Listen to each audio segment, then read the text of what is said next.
Welcome back to Tuesday Tech Tips. This is Tanya with A Tree Grows in Boulder, and this week I'm going to kind of backtrack. A couple weeks ago I was introducing you to an application called Feedly that allows you to read different blogs and online news articles in an easy, collected kind of magazine type format.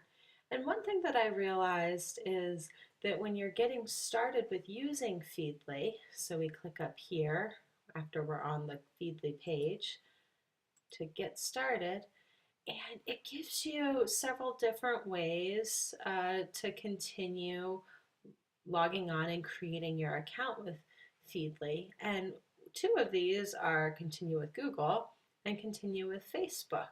So I thought I'd cover today what exactly that meant. And all it is that instead of using Feedly's authentication system, and that's any system where there's a username and password to verify that you're who you're saying you are, you can instead use that username and password that you've already created for Google or Facebook in this case. So if we click on continue with Google, I'm going to enter my email address. Maybe.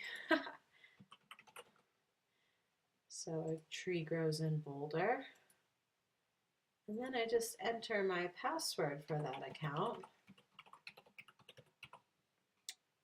and click sign in. And now it's asking me to verify a couple permissions that I'm giving.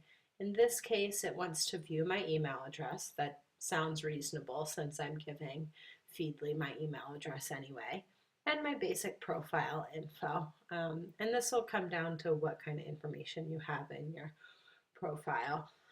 I'm going to go ahead and click allow. And that launches me into the application. So now, instead of having to enter in my name, my last name, my birth date, or any other information that new applications might ask for before signing up for them, since I've already entered that in with Google, I can just use that with those permissions already transferring through.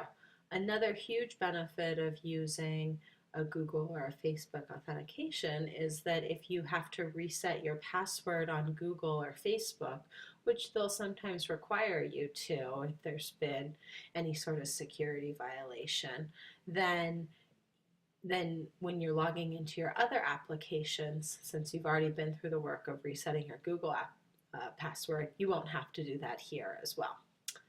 Thanks for joining me today. I'll be back next Tuesday with another Tuesday Tech Tip, and you can see my archive of tech tips over at A Tree Grows in Boulder.